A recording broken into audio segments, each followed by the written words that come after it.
Okay. Mic check 1 2 1 2. I am the Y2K collector, and I hope that you're having a great weekend and out there enjoying some of the weather. I did want to go ahead and cap this weekend off with part 4 of my PlayStation collection, and here I'm going to be going over 25 mid-tier PlayStation games. So these are the games in my collection that I would consider mid-tier, and they're being considered mid-tier based on a few factors. The first and foremost being gameplay. Are they fun to play? The second one for me is going to be graphics. Are they graphically pleasing to the eye? And then the third is going to be, I guess, value, right? So there's always that component to things, and so I factored that into how I rank these as mid-tier games in my collection. And there are other factors, but those are the three main ones that I use when just kind of ranking games in my personal collection. And so without wasting any more time or doing any more jabbering or blabbering, let's go ahead and get it started. So the first mid-tier PlayStation game I've got here is Spawn. That's right, Spawn. Todd McFarlane's Spawn. They did come out with a game for this on the PlayStation, Spawn the Eternal. And this is not the best Spawn game. There were a number of Spawn games that came out across multiple consoles, but this was the one that they came out with for the PlayStation. Now, in concept, this is a really cool game. It's supposed to be like a open world 3D beat 'em up game. The hardest thing about this game is the graphics, right? So the graphics are really tough to digest on this Spawn game, and it's like, the first few stages are pretty creepy, but that's Spawn for you. If you ever read the comics, I remember getting the first Spawn comic when I was a kid. Came out in the 90s. So if you are into Spawn, definitely check this out for the PlayStation 1, Spawn the Eternal. Okay, next up we have Pandemonium 2. This is a recent addition to my collection. This is, one of the games that I picked up because graphically it's a great looking game, and it's pretty much just like one of those games that you kind of want to run through and just speed through. Pretty cool graphics. That's really all I've got to say about this one right now until I dive a bit more into it. So that's Pandemonium 2. The next one up is going to be one that I actually encouraged one of the more popular YouTubers to talk about this one, but Monkey Magic is a slept-on PlayStation game. It's made by Sunsoft. Sunsoft is known for making some really cool games, and this is one that they put out on the PlayStation. This is like a 2D kind of side-scrolling action platforming game on the PlayStation. Not a ton of those on the PlayStation, but this is one that did come out. If you haven't had a chance to check this out, Monkey Magic, this is one that I would consider mid-tier. Check it out. Okay, next up, we are all familiar with this franchise, and the PlayStation was home to the first installment, and that's Grandia. Now, I've never beaten Grandia for the PlayStation. I have beaten Grandia 2 on the Dreamcast, and that Grandia is a ton of fun to play. I also have Grandia 3 on the PlayStation 2, as well as Grandia Extreme on the PlayStation 2. I just really like the Grandia series, the whole concept, darkness versus light, the usual. But a pretty cool RPG. I don't talk about RPGs a lot on my page, but I am a fan of RPGs, mainly action RPGs, and any RPGs that have a good story. So Grandia did make its way into my collection. And yeah, check it out. It's a good one. Okay. Next up, this one is one that I've spoken about before as well, pretty recently. Punky Skunk. Yep. Not going to take too much time on this. This is an action platforming 2D game with some pretty cool sprite-based graphics. And this is one that I wanted to have in my collection just because it's kind of uncommon. This is one that I would definitely consider a mid-tier PlayStation 1 game. Okay. Then next up, I'm a big fan of Warner Brothers, and I tend to get a lot of Warner Brothers games across multiple consoles, or the consoles that I collect for. And Bugs and Taz Time Busters is a great looking Warner Brothers game. This is a game that you might sleep on just because it's a Warner Brothers game, but the gameplay on this is great, the controls are great, and the graphics are great. So this is one that I wanted to check out, and I got it on the PlayStation. Again, very good graphics for PlayStation 1. Okay, next up is another Warner Brothers classic. It's Bugs Bunny Lost in Time. Again, easy on the eyes, great gameplay, action, adventure game, open world game. Definitely one you want to check out. And then we'll round out the whole Warner Brothers games with none other than Sheep Raider. This is actually probably the most fun out of them all and the best looking out of them all. Sheep Raider is one that I've played a bit, never got to beat it, but this is a very interesting game. Definitely check it out if you're into 3D action platforming games. Okay, next up we have Street Fighter EX Plus Alpha. I'm a big Street Fighter fan, always have been. Love the Street Fighter characters. This one's a bit cracked up and dinged up. Not the usual condition I get them in, but this game shot up in price and it was really hard to find for a while. So I was able to get this on a pretty good deal. Hopefully I can get a new case for it. But yeah, this is pretty much 3D Street Fighter. One of the first renditions that we saw of a 3D Street Fighter. And then here we have another 3D game, which is really interesting. Jumping Flash 2. Still looking for the long box of part 1 for Jumping Flash. That's one that I would want to get into my collection. Hopefully the price on that'll go down. But I got a good deal on this one, Jumping Flash 2. And this is just a 3D kind of weird perspective. You're like a bunny rabbit and you get to jump real high and you get to see that very high aerial perspective in the game, which was really cool for the time that it came out. So this is one you'll want to check out. I've played this a bit. Didn't really keep my attention for long, but it's definitely interesting. Definitely an interesting game. I love my fighters.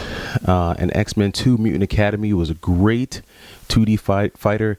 My biggest problem with the game is like the lack of really music. This doesn't have a really good soundtrack, and Activision, they've had some good games with some good soundtracks. I remember Spider-Man, I think that's an Activision game. Spider-Man had a good soundtrack, so don't know what happened here, but the fighting is pretty good. Like the whole air combos, 3D air combos, this is pretty cool. So if you like 2D fighters, this is a great game. Probably not the best when it comes to music, but I do love me a good fighter. All right. Now we have a staple in the PlayStation game library, and this is one that you'll definitely want to get. Ape Escape, right? So Ape Escape is definitely one of those games that's a staple of the PlayStation.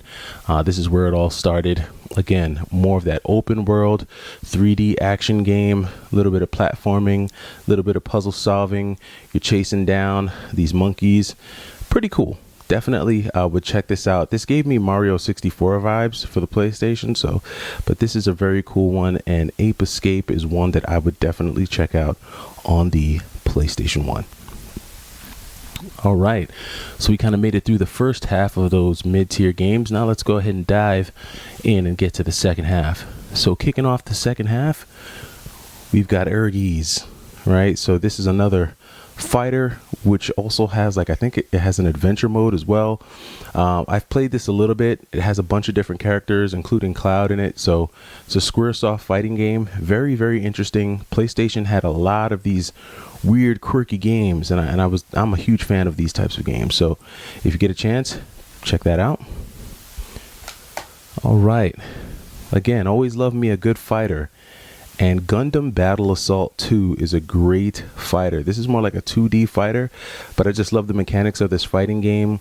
It's by Bandai. Great music, great action. Just love the way it looks too. Very, very good looking game. You know, a 2D sprite based fighting game. So on the PlayStation, check that out. All right. Now, there's a lot of controversy over this Contra game, but I like Contra The Adventure. Could just be me, but I'm a fan of this one. This isn't like Contra. There's another Contra. It's a double. It comes in a bigger case. I can't think of the name right off the top of my head, but I know I have it in my collection somewhere. and it is the Contra that's more of like a top-down isometric Contra, and that's not what this is. This is more of like your old school Contra. This is more of like a side-scrolling Contra, but just with a 3D feel to it. So it plays like side-scrolling Contra, but it just has a 3D point of view. So definitely like this one. Give it a chance. This Contra is pretty cool on the PlayStation 1. All right, next up we have one that is a lot of fighters in the mid-tier. You know, mid-tier has a lot of good fighters in it, and Bloody Roar is no exception, right? So Bloody Roar is a very cool game. This is one of the games that I got during the pandemic. Picked it up for around 29 bucks. I think these have actually gone up a bit in price, so they might be a little bit harder to get, but this was pretty cheap. And I say they because I also got part 2, which I'll show in a second. But Bloody Roar is a classic 3D fighting game. I put Bloody Roar, this franchise, right up there with the likes of Tekken, Soul Calibur. This is just a really great fighting franchise, and I think one that a lot of old school gamers remember.